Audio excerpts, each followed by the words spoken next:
Hi everyone. आज जो हम टॉपिक लेके आए हैं वो है वॉइस। वॉइस वैसे अगर आपने इसका जो परिचित नाम है एक्टिव एंड पैसिव वॉइस। दरअसल होता क्या है कि हम इन पैसिव वॉइस को 9th क्लास से लेके और 12th क्लास तक पढ़ते हैं और उसके बाद कॉम्पिटिटिव एग्जाम की जो तैयारी करते हैं तो वहां भी हम पैसिव वॉइस पढ़ते हैं। लेकिन देखा यह गया है कि इतना कुछ करने के बाद भी हम पैसिव वॉइस सही से बना नहीं पाते हैं, हम कन्वर्ट नहीं कर पाते हैं एक्टिव को पैसिव में। तो उसी चीज को आज हम यहाँ चर्चा करने के लिए आए हैं। वैसे आपने बहुत सी वीडियो यूट्यूब पर भी देखी होंगी, स्कूलों में बहुत से टीचर भी मिलेंगे पढ़ाने के लिए, आपको पढ़ाते भी हैं एक्टिव वॉइस कैसे बनाते कैसे नहीं बनाते हैं। फिर भी उसके बावजूद भी क्या होता है कि हम उन चीजों को भूल जाते हैं, कहीं ना कहीं मिस्टेक हम कर देते हैं। 9th क्लास में आप पढ़ेंगे, 10th में पढ़ेंगे, 11th में पढ़ेंगे, 12th में पढ़ेंगे, तो 4 साल आपने यहाँ पढ़ा और उसके यहाँ पर भी इतना पढ़ने के बाद फिर आप कंपटीशन की तैयारी करते वहां भी आप पढ़ते हैं और इतना होने के बाद भी कहीं ना कहीं हमें कमी रह जाती है। और आप जानते हैं कि ऐसा हो ही नहीं सकता है कि कोई परीक्षा हो कंपटीशन एग्जाम की, मतलब कोई कंपटीशन एग्जाम हो और वहां पर पैसिव वॉइस ना हो। क्यों? क्योंकि अगर इंग्लिश आएगी तो पैसिव वॉइस जरूर आएंगे। ठीक है, तो आज हम देख लेते हैं कि यहाँ पर पैसिव वॉइस क्या होता है और हमारा जो उद्देश्य ये है कि मतलब आसान तरीके से आपको पैसिव वॉइस समझ में आ जाए। इसमें हमारा जो वॉइस है और वॉइस को थोड़ा विस्तार से लेके चलेंगे। इसमें क्या करना होगा, हम शुरू से लेंगे वॉइस क्या होती है, उसके बाद में किस किस की वॉइस बनाई जाती है, किस प्रकार से बनाई जाती है और बनाने की विधि क्या होती है। इसके साथ में हम जितना काम करने में साथ साथ में हम एक्सरसाइज भी करते रहेंगे। 9th क्लास की भी एक्सरसाइज कराएंगे, 10th की भी कराएंगे, 11th 12th के लिए कराएंगे और धीरे धीरे हम जो कॉम्पिटिटिव एग्जाम होते हैं वहां पर जो पैसिव पूछे जाते हैं, किस प्रकार से पूछे जाते हैं, उन पर भी हम विस्तार से चर्चा करेंगे। तो आज देख लेते हैं, चलो आओ देखते हैं पैसिव वॉइस। वॉइस जो वॉइस होती है, जो हम बोलते हैं, वो हम बोलने का जो तरीका होता है हमारा 2 प्रकार का होता है। बोलने का जो तरीका होगा हमारा 2 प्रकार का होगा, वो होगा हमारा पहला एक्टिव वॉइस और दूसरा होता है पैसिव वॉइस। एक्टिव वॉइस को हम शॉर्ट में ए भी बोल देते हैं और पैसिव वॉइस को हम शॉर्ट में पी भी बोल देते हैं। देख लेते हैं क्या ए बी में सब्जेक्ट प्रधान होता है। होता क्या है, जब एक्टिव वॉइस होती है उसमें जो कार्य करने वाला जो होगा, वो कार्य करने वाला जो होता है वो हमारा सब्जेक्ट होता है, जिसको हम डूअर भी कह देते हैं।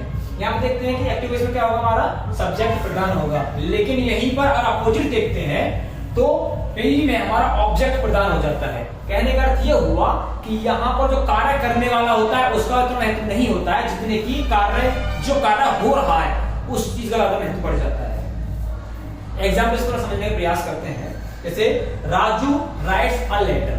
अब यहाँ पर एक वाक्य है हमारे पास में, जो कि ये वाक्य प्रेजेंट इंडेफिनिट टेंस का है। यहाँ पर बताया गया वाक्य में कि राजू एक पत्र लिखता है। राजू क्या करता है, पत्र लिखता है। जैसे सब्जेक्ट, अब यहाँ पे देखिए राजू हमारा यहाँ सब्जेक्ट है और जो वर्ब है वो राइट्स है और ये लेटर क्या है, हमारा ऑब्जेक्ट है। वही अगर इसका अपोजिट देखें पैसिव में, जो ए लेटर यहाँ पर ऑब्जेक्ट था लेकिन यहाँ पर क्या आ गया, सब्जेक्ट बनकर आ गया। उसके बाद एच भी आई और फिर हमारे पास में जो यहाँ पर इसकी फर्स्ट फॉर्म थी, फर्स्ट फॉर्म में एस लगा हुआ था और एस लगा हुआ है और यहाँ पर इसकी ये थर्ड फॉर्म हो जाती है।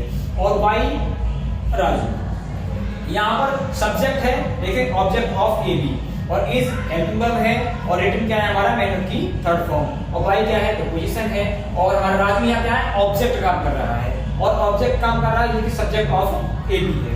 नेक्स्ट एग्जांपल और देख लेते हैं।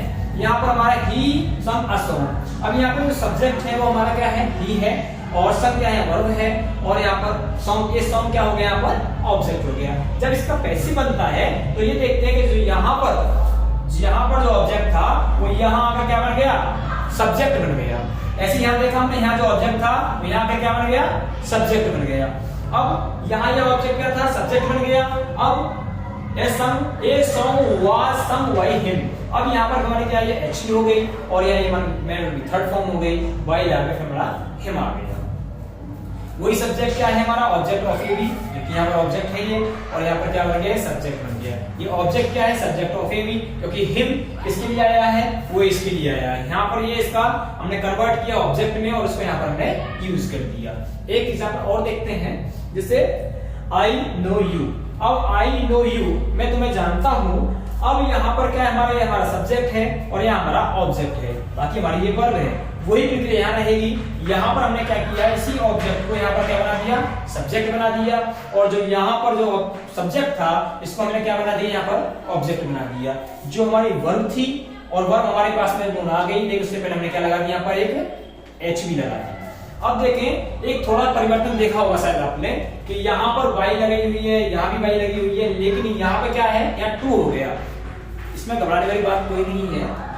दरअसल होता क्या है, कुछ वर्ब ऐसी होती हैं जो अपने साथ वर्ब नहीं लेती, मानो वाई जो होती है प्रीपोजिशन उसको नहीं लेती है, वो किसी और प्रीपोजिशन को लेती है। हो सकता है इट, एट भी हो सकता है, इन भी हो सकता है, विद भी हो सकता है, वो एक अनेक प्रकार की हो सकती है। ठीक है, तो ये थोड़ा सा एक ब्रीफ इंट्रोडक्शन है इसका। और अगली ये वीडियो हम जो देखेंगे उसमें हम बनाएंगे कि मान लो जो पैसिव वॉइस है वो किस किस के पैसिव वॉइस बनाते हैं। ठीक है, मिलते हैं कल।